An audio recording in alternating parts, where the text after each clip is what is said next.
بسم اللہ الرحمن الرحیم باب ما جاء فی صوم یوم الجمعہ۔ جمعے کے دن روزہ رکھنا۔ دیکھیں یہ بات یاد رکھیں، امام ترمذی رحمۃ اللہ علیہ اس باب کے اندر جمعے کے دن کے روزے کی فضیلت بھی بیان کر رہے ہیں، لیکن جمعے کے دن روزہ رکھنا ایک مستحب عمل ہے۔ جمعے کے دن روزہ رکھنا مستحب عمل ہے، اور حدیث میں آتا ہے، حضرت عبداللہ بن مسعود رضی اللہ عنہ کہتے ہیں کہ کان رسول اللہ صلی اللہ علیہ وسلم یصوم من غرۃ کل شہر ثلاثۃ ایام وقل ما کان یفطر یوم الجمعہ، کہ حضور علیہ الصلاۃ والسلام مہینے کے شروع کے 3 روزے بھی رکھتے تھے، اور بہت کم ایسا ہوا ہے کہ میں نے حضور علیہ الصلاۃ والسلام کو جمعے کے دن روزہ نہ رکھتے ہوئے دیکھا ہو۔ کیا مطلب ہے کہ حضور علیہ الصلاۃ والسلام جمعے کے دن بھی روزہ رکھتے تھے۔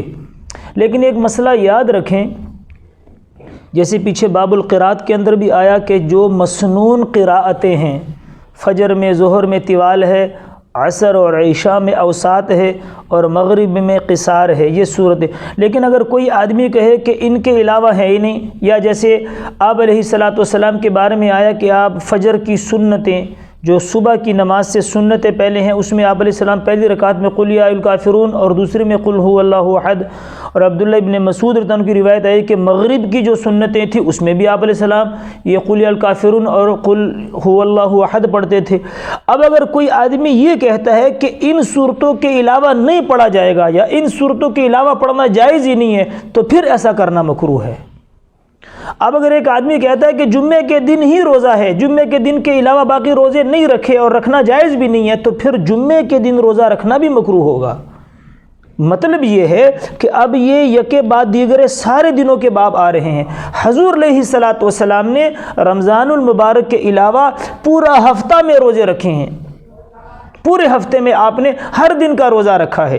لیکن اب اگر کوئی یہ کہے کہ جمعے کا روزہ رکھا ہے، باقی روزے جائز نہیں ہیں، تو پھر جمعے کا دن روزہ رکھنا بھی مکروہ ہوگا۔ لیکن اگر کوئی آدمی کہتا ہے کہ باقی روزے بھی ہیں لیکن حضور علیہ السلام نے وہ بھی رکھے ہیں، پھر اس کے باوجود یہ جمعے کا روزہ رکھتا ہے، تو یہ سنت بھی ہے، مستحب بھی ہے، اور گناہ بھی نہیں ہے۔ اب بات سمجھ میں آ گئی؟ لیکن دیکھیں، ایک چیز کی تعین کر کے دوسری کی نفی نہیں کرنی، یہ شریعت کا قانون ہے کہ ایک چیز کو ثابت کرنے کے لیے اس کو ایسے طریقے سے ثابت نہ کیا جائے کہ اس سے شریعت کی دوسرے چیز کی نفی ہو جائے۔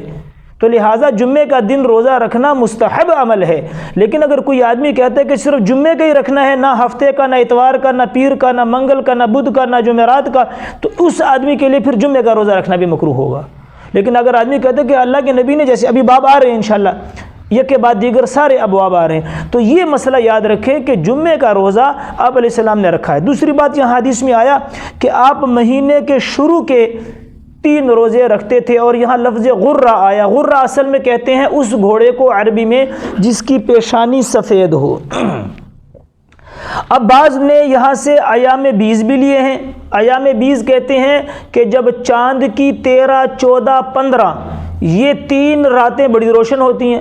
جب چاند 13 کا ہوتا ہے تو تقریباً پورا ہو جاتا ہے، اور 14 کے چاند کو تو کیا 14ویں کا چاند، تو اور 15ویں کا، ان دنوں میں چاند بلکہ راتیں بڑی روشن ہوتی ہیں، تو ان کو ایام 20 کہتے ہیں۔ اس لیے بعض کا یہ بھی قول ہے کہ رمضان سے پہلے ایام 20 کے روزے فرض تھے، اور بعض کا قول یہ ہے کہ رمضان کے روزوں سے پہلے یوم عاشوراء کا روزہ فرض تھا۔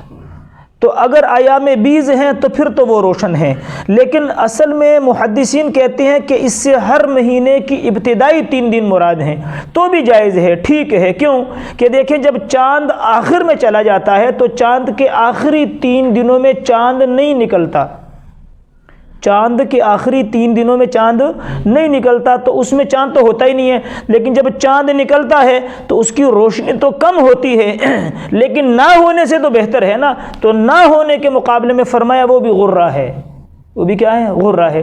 یعنی حضور علیہ السلام ہر مہینہ، اسلامی مہینے کی جب ابتدا ہوتی تھی تو آپ 3 روزے فرماتے تھے، اور ان روزوں کا ثواب کیا تھا اور اس کی مقدار کیا ہے وہ اگلے باب میں انشاءاللہ آ رہی ہے۔